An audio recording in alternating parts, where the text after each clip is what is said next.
Good afternoon and welcome to the Happy Half Hour. I'm Leigh Kubin, Master Certified Life Coach and Mindset Coach. I'm Sandra Priestley. I am a business and branding coach, feng shui practitioner. Welcome to the podcast. Happy Thursday. Happy Thursday. How are you doing? I am so good, but what are you drinking? I am drinking, I'm drinking two things. I am drinking water out of this mug that says manifest that shit. I love that. And you know what I do when I fill it up and when I drink out of it? I think, what is it that I want to manifest? Mm-hmm. It's like there is miracle water in this mug. Uh-huh. Absolutely. It's true. Everything you think. And out of my iridescent champagne glass, I love that. I am drinking apple raspberry fruit juice, sparkling fruit juice. I was going to drink. Well, it is a little earlier today. It is a little earlier today. And yeah. And plus I've got a wallpaper next. So don't really want to be drinking a lot. But what are you drinking? I want those lines straight. Well, I am drinking some Screwball whiskey. So It tastes like peanut butter. Oh. It's the so just on ice? Yep. In my little happiest hourglass. Aw, I love it. Yep. Peanut butter. Didn't go rotten or anything. Nope, didn't go bad. I was listening to Abraham the other night, and she said, the journey is the destination. True. Mm-hmm. And when she said it, I'm like, I've never said it like that, but that's exactly the way I feel. All the stuff that leads us to that thing we want is part of it. It's not just that thing we want. And sometimes it's not even, we get there and what we've learned along the way is like, okay, this is nice. Yeah. But what's next? Super cool. So, well, my week was super interesting. It was a great week, magical week. I've watched things start coming together and I just laugh. I mean, it like, cause I'm like, I did that. I did that. But the week started off a little rough.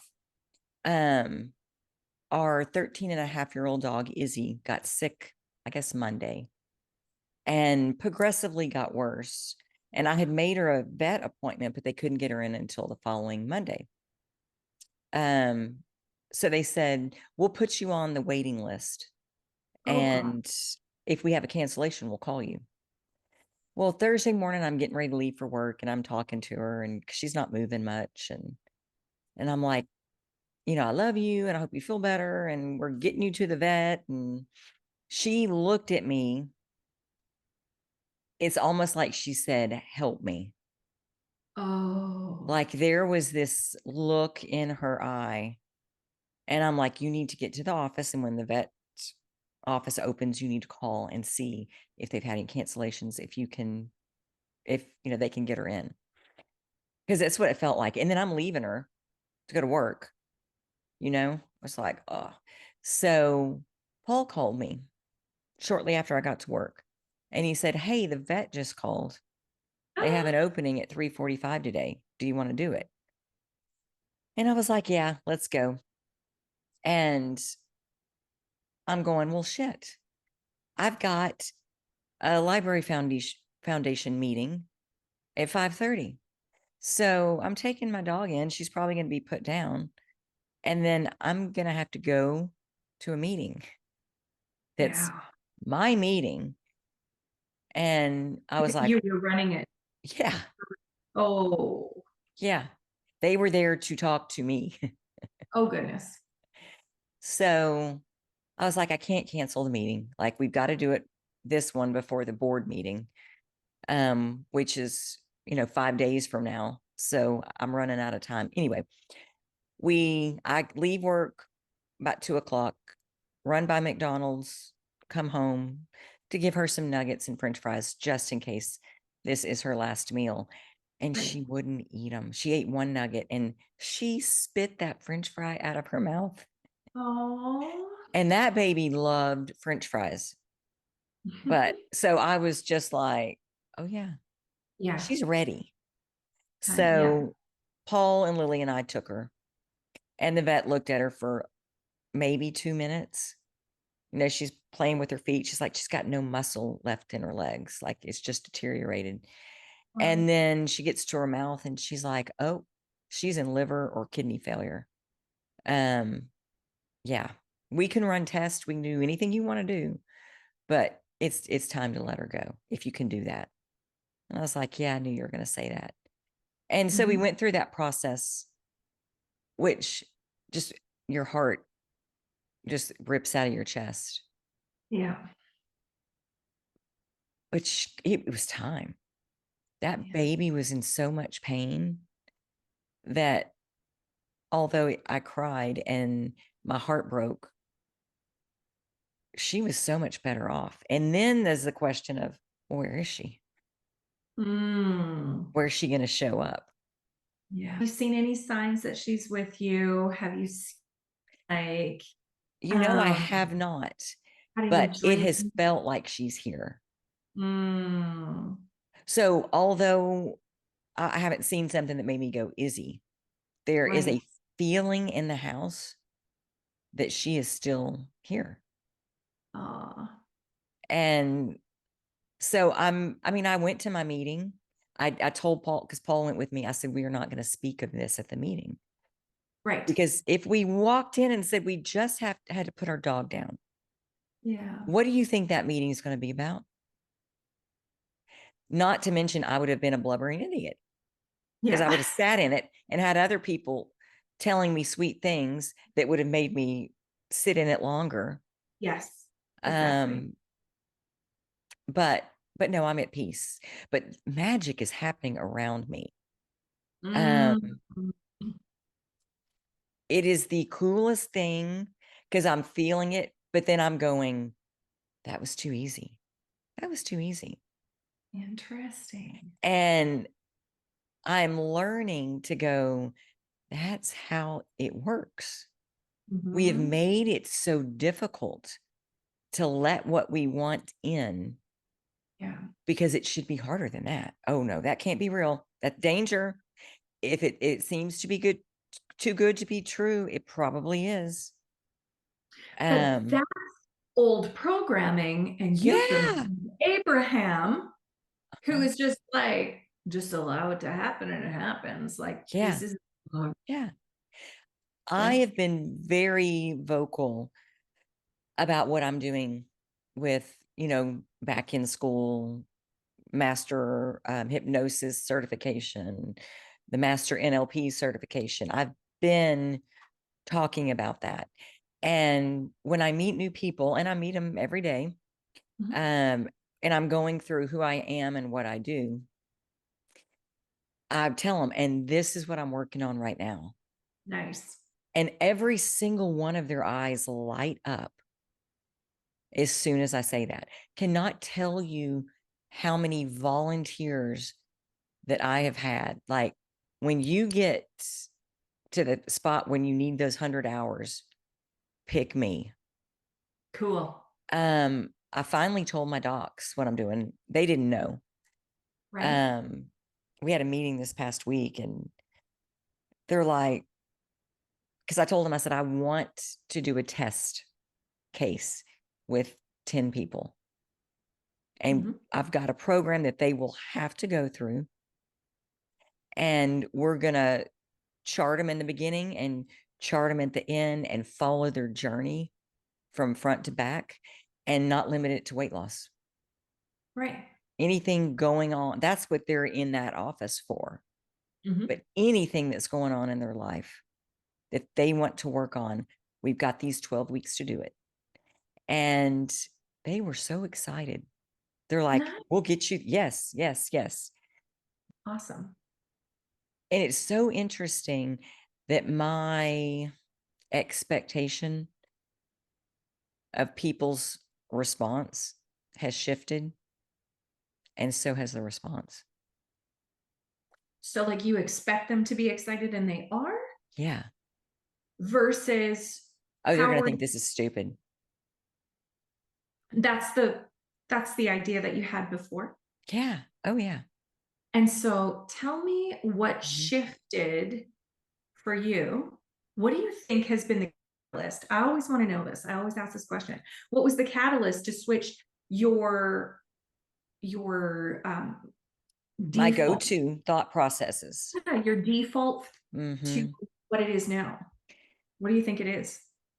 'Cause I started telling a different story, Mm, and I started what ifing, and then I started feeling those feelings that were not what I'm have been doing. And okay, so I was able, because I've been doing more of the good stuff, right. and these negative things pop up, and then it's just in my body, and I'm like, well, that doesn't feel right. And why would I expect this to go badly? And maybe that's not true. Mhm. And all the reading I'm doing is then reinforcing that our beliefs about something is what brings it to us. Totally. Because there's so many possibilities in our field of vision at Mhm. 1 minute that we cannot process through all of them. So what we have to do is filter through and go, that's not important. That's not important. And we eliminate the things that we don't think are going to serve us. But what we're eliminating sometimes because we have been taught that these are the Mhm. things that are possible for us. So all of these possibilities that we don't understand are out there, but we don't believe they're there. So we discount them and we just, nope, nope, nope. And Yeah. once we begin to start asking the questions and going, well, is this right? And what if this is not true? That Mhm. we begin to see the evidence that that might be a possibility. And then we start getting rid of some of those old programs Yeah. that aren't serving us. And did I tell you? I think I mentioned this, but I am working with this naturopath, and she's also master hypnotherapist and a master NLP certificate Mm-hmm. practitioner. Um, and so we've done a few things. I mean, it's not usually NLP with what we do, but she talks about how we have all these different timelines and how you can just kind of collapse or dissolve, or she uses the term crash a timeline. Like, and so that has been something that's really helpful for me because when I have this thought of this is where I am right now, and I sort of anticipate bad. Mm-hmm. I imagine the full, like, because it's anticipating something bad in the future, right? Yeah. And so I imagine that timeline and I just see it in my mind. I visualize it just going, like just dissolving, just dissolving.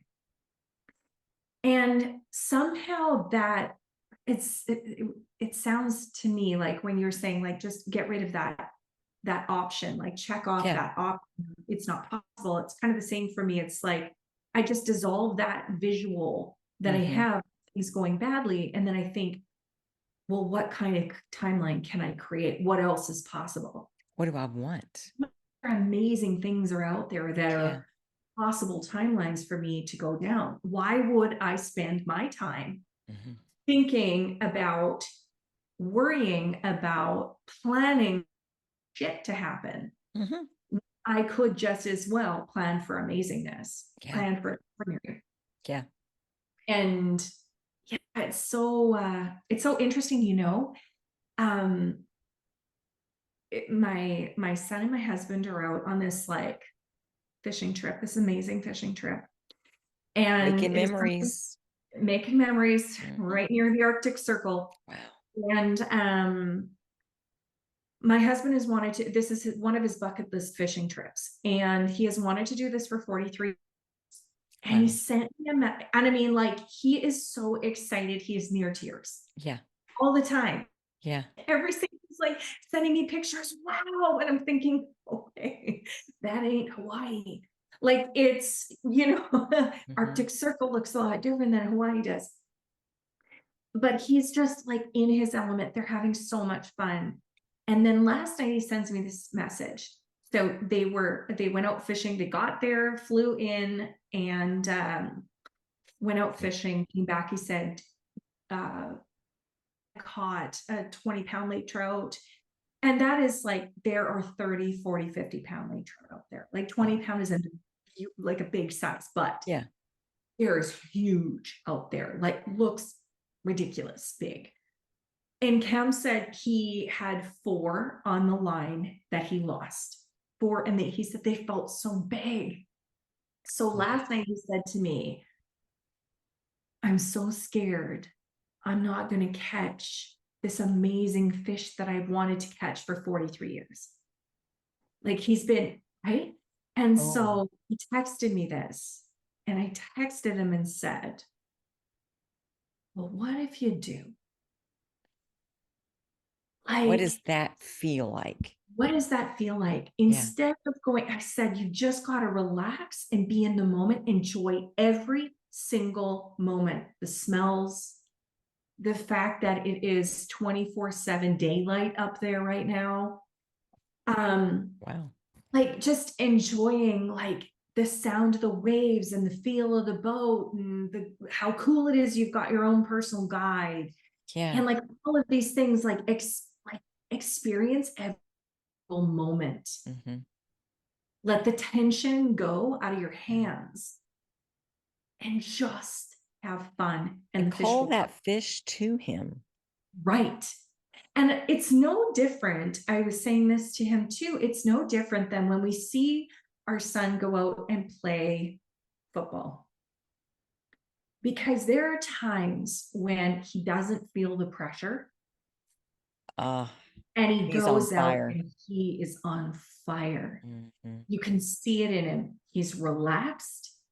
He is like, the music comes on and you can see him like he's dancing on the field, singing to himself, Yeah. huge smiles and laughter on the sidelines, and just like in his element, and he is on fire. And then there's other days when the pressure's on.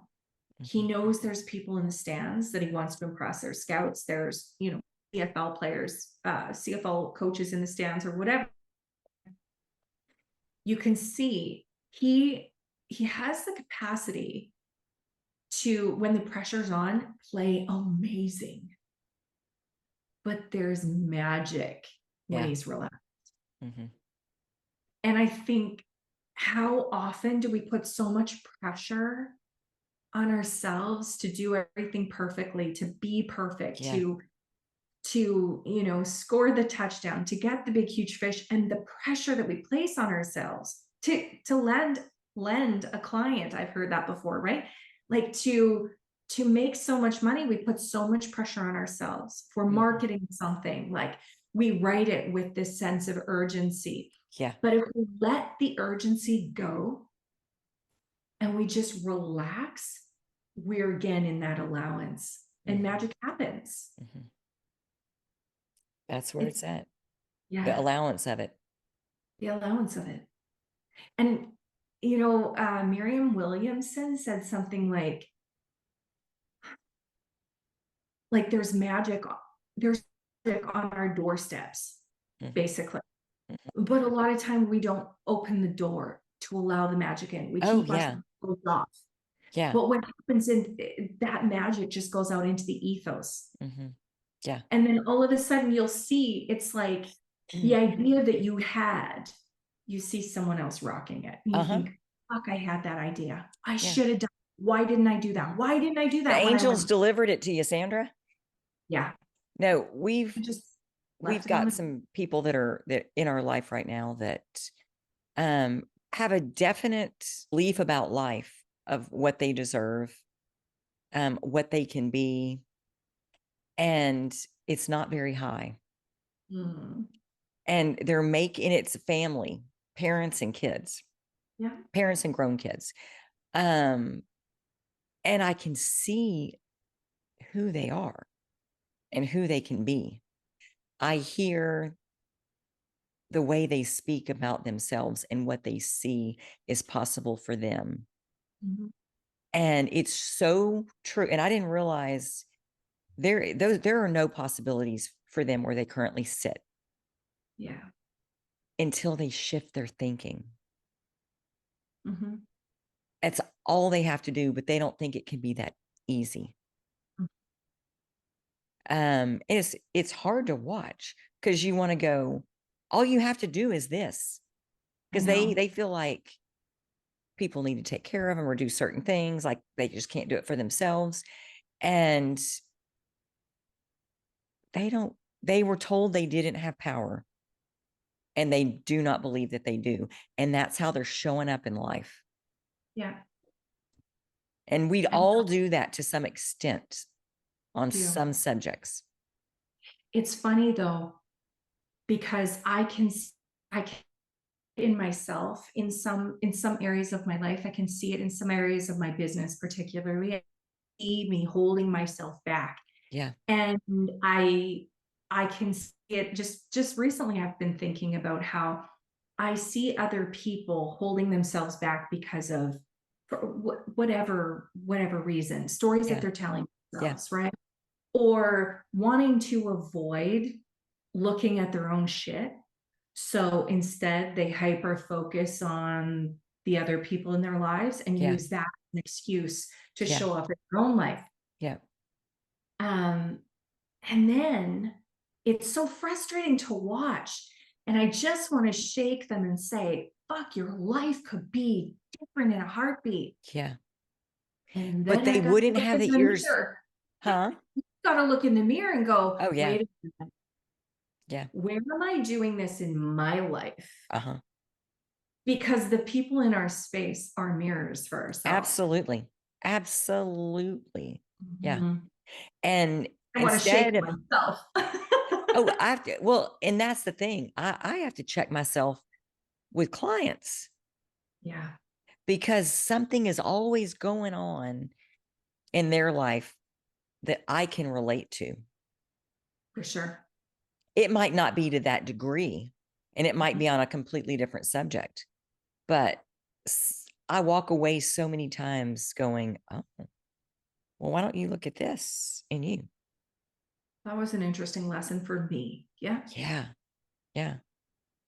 But we have to keep growing too. We can never get into a fixed mindset of I know everything there is to know. I don't need to know anything else. Um, it's got to be constant growth. I think I got 6 new books in this week, Oh my and gosh. I'm so excited because I'm like, where do I start? So I grabbed the one that intrigued me the most. Okay, so it's called The Structure of Magic. Oh my Can you gosh. see? Yeah. Oh, cool. And I got it because it was not required reading, but I guess suggested reading for the classes that I'm taking. Okay. But it's funny because what it says on here is a book about language and therapy. Oh, So it's an NLP book, but it totally like blew my mind. I'm just one chapter in. It said there's stuff you read before it, and it talks about don't read it. It's not a novel. Read a yeah. chapter, take it in, and then once you're done with the book, keep reading it. Put it in your rotation because you're going to get Cool. something different out of it all the time. But it talks about language and how important it is because the importance we put on certain things, and we Mhm. learn certain things mean certain things, and then we believe them, and Mhm. then there are what we see in possibilities. Cool. And it messed with my head in a really good way because so much was explained in that little bitty piece, and talking about the behavior of others. When you stop looking at their behavior and look at the why and learn what has set them down that path of Mhm. behaving in that particular way, then you Mhm. can go back and correct that thought that they Mhm. have, that belief that's not serving them, that is holding them in this spot of Yeah. This is all I deserve. Yeah, a friend of mine wrote a book on addictions. Her son, her teenage son, was well past just experimentation. Hmm. And the book is called When I Stopped Asking Why, I think it's called. When I Um, stopped asking why. when I stopped asking why, or when she stopped asking why, something Okay. like that. And I can't remember. I think it was her that said, instead of, like, we often ask, like, why are they doing this? Why is there? And instead, if we focused on where is the pain, Hmm. that's the Yeah. whole, like, then you have this like way bigger vision of Yeah. what is out there, right? Or like what is the why, I guess, Yeah. right? What? Because Go ahead. it's never about this, it's never about the behavior, it's about the symptom, Hmm. or it's never about, what's underneath that. Hmm. What's the trigger? Yeah. What's the basis? And it's interesting because we can base so much of who we are because of a lie that was told to us in a For sure. moment of anger, Mhm. a slip of the tongue, or even misinterpreting what was said. And we attach this strong, strong meaning to it that Absolutely. follows us all of our days until we say enough because Mhm. we think it's truth. Yeah. And and it's nobody's fault. It's not like you need to get mad. Somebody had a bad day, they said something horrible, and then you decide to carry it forever. Yeah. Like, let them off the hook and let yourself off the hook and go, oh, well, now that I know better, I will do better. Exactly. But yeah, all of these books, they just came in and they are, it's like, which one first? Oh my gosh. But I'm so excited because all of them, I just want to dig into, but I have to pace myself. Hmm. I've got to be disciplined about saying, okay, you've read a chapter, that's enough. Digest it. Yeah. Really see what it means. Yeah. I often wonder when people read like a book in a day and they devour it. I think sometimes the key is not to read it quickly and love it and devour it and then move on to another one, because we're not allowing ourselves to integrate. Mm-hmm. Yeah, It's one thing if it's like a romance novel a bit, right. but when it's like When you're personal trying to development. process this information, it's not a Yeah. novel. Yeah. Yeah. Same. Yeah. I think self-discovery doesn't happen in a day. But we want it all now. If Yes. I could find a way to download all of this information into this brain in 30 seconds, I Wouldn't would that be say do cool? it. Yeah. But isn't part of learning experiencing because the shit this will trigger in me and go, oh, that makes so much sense now. Yeah. I don't know that my brain could handle a download of all of that in 30 seconds. No, it would be like a nasty detox. I think it might be Like, bad. Yeah. call it Okay. a villain, something. Something. But I think we are out of time. Well, thank you, Sandra. This was amazing. Thank you guys for joining us. We will see you next Thursday on the Happy Half Hour. Bye.